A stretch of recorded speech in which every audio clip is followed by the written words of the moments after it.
This is probably going to be the last time we make a video about this guy. Mike Babcock, former head coach of the Columbus Blue Jackets, recently resigned, and a guy who, just based off of everything we've seen, is just not a good human being. We had talked the entire time about the situation, the iPhone, or not the iPhone, but the phone thing, going through people's smartphones and looking at their photos, and we made our video towards the end of the saga, just going over all the last updates we had received, Elliot Friedman talking about some extra reports, etc. But in this video, what I wanted to do is give some final thoughts about that. Just kind of articulate how everything appears to be based off of what we know, and I'm saying it like that because, of course, I'm not a player on the Blue Jackets, you're not a player on the Blue Jackets, most likely. I mean, if you are, then what the hell are you doing watching this video?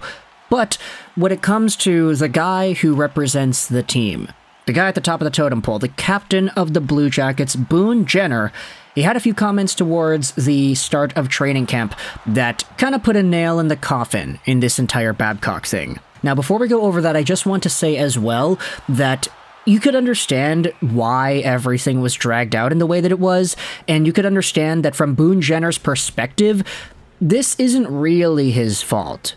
Nothing in this situation is his fault. He was mentioned by name by Biznasty and the Spittin' Chicklets crew. That probably was a mistake. Bissonnette even apologized for that because they acknowledged that with his name, Boone Jenner's name, coming out in the show, it put every spotlight onto him.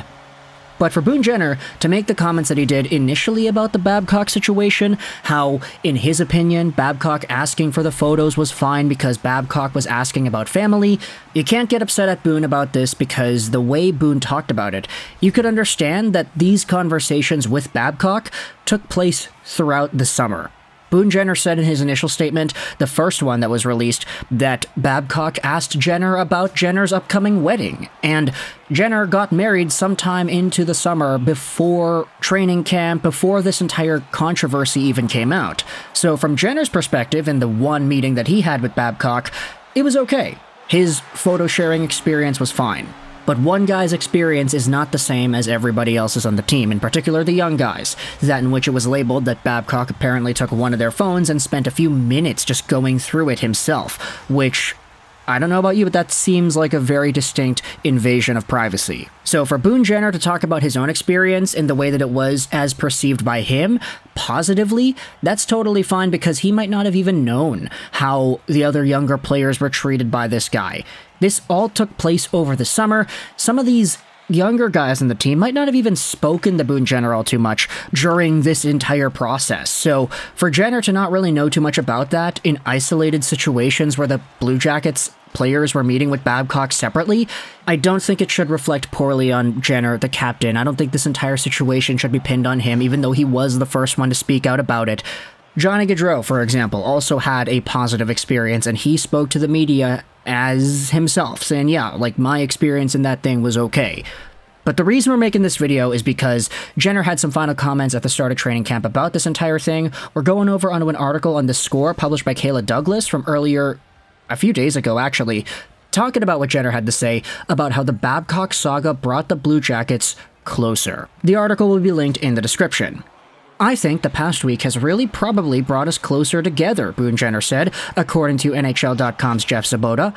I'm proud of the group for that. To be honest, it's a different situation. No one has ever been in this spot. The reason we're pulling from this article on The Score is because the article then talks about how the Blue Jackets found themselves under the NHLPA's microscope after Paul Bissonnette said a player told him newly minted head coach Babcock had asked the team for their phones, scrolled through their camera rolls, and projected the images onto a larger screen. It then kind of chronicles everything, how the NHL were satisfied with the situation, but then there were more investigations done, and then Babcock resigned on Sunday. Earlier in the offseason, Werenski said the Blue Jackets were unfazed by Babcock's controversial reputation, believing that it was all behind him. And hey, that was earlier in the summer, when he was hired. And the thing is, when Babcock was hired, when was the date on that? Babcock hired by Columbus, July 1st.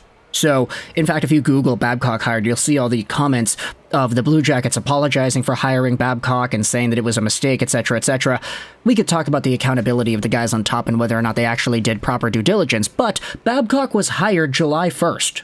So, it's very apparent that throughout the summer, these are when these meetings took place where you would see the smartphone stuff go down. Either way, Werenski going out there and saying that the Blue Jackets believe that his reputation is behind him, well, we kind of know now the guy is still not suitable to be a coach. He's not. Pascal Vincent, the new head coach, said, "We're going to move on. I know our players have been working extremely hard this summer. I know what we did as coaches, and our focus right now is looking ahead. What can we do today to get ready for tomorrow?" The reason I think this is interesting to note is because for Boone Jenner to say specifically the team has been brought closer together from this, it's one of these things where on paper it might seem a little bit weird, but when you think about it really, I mean, this entire controversy didn't start even until training camp. It happened before training camp. The guy was gone before training camp begun. So it's not really like many of these players would have been super attached to Babcock. Nobody's going to be fighting for this guy in the room. There was the weird initial meeting that Babcock had with executives, with Kekalainen, with some of the players where he would ask for photos. Some of the players were disturbed by that. Others thought it was okay. But 1 or 2 meetings of having this happen, especially after learning how some of the other younger players were treated, it makes it very easy to look at Babcock and say, okay, well, he's not our coach anymore. Fine. All of us in the room, we had an apology sent out to us by Kekalainen. We were able to talk amongst ourselves about the situation, thus kind of forming a bond stronger than what we had before. And in terms of the reputation, I mean, this sort of falls into what Babcock's reputation was like before. How he would treat players poorly if they were rookies. He would also treat veterans pretty poorly towards the tail ends of their careers. Everybody talks about Mike Modano. Everybody talks about Mitch Marner. There are many horror stories about Mike Babcock that have come out the past few years, specifically targeting groups of players that are not as prominent on their hockey teams. Rookies and aging vets.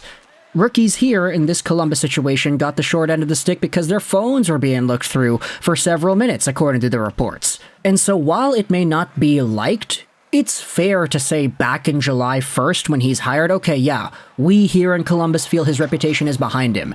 Maybe he didn't do the proper research, maybe he didn't do the proper due diligence, okay, but in your heart of hearts you believed you were doing the right thing. Now, though, you know it wasn't right. You know it was a mistake. You apologize for it. The investigation came out. You had to get Babcock to re-sign. You couldn't just fire him normally because, honestly, I don't know why you couldn't have just fired him normally, but either way, he resigned. It's no longer a distraction. People are going to be talking about this in the media and in the comment section of videos and all that forever now, but at the end of the day, the Blue Jackets players themselves, the ones that were unjustly treated, hopefully everybody's able to move on properly, especially those guys. And now, learning from Boone Jenner that the situation kind of brought the team closer, we can acknowledge that from this bad situation, that at the very least was a pretty okay outcome. It's not like these guys are going to be too ticked off that Babcock resigned anyway, right? Like, it's not like Babcock is a fan-favorite coach in any capacity. He's just a guy with a pretty distinct resume of wins and losses. Everything else around that, his reputation, the way he treats people, yeah, that's not great. And I think the Blue Jackets should have thought about that more so when they were talking to people as to whether or not Babcock would have been an appropriate hire. I don't think they did their research, but at the end of the day, when they hired him, it's not like they thought they were hiring a bad guy. They just made a really ill-informed decision that should be pointed on them. It's incompetence, of course, but I don't want to say it was ill-intentioned. So let me know your thoughts in the comment section below. How do you feel about this entire Babcock-Jenner situation and the way it ended off? This is essentially the denouement in the Babcock-Columbus situation. I don't ever want to make any more videos about this, so this will probably be the last one. But let me know your thoughts either way in the comment section below. I hope you enjoyed this video. And bye.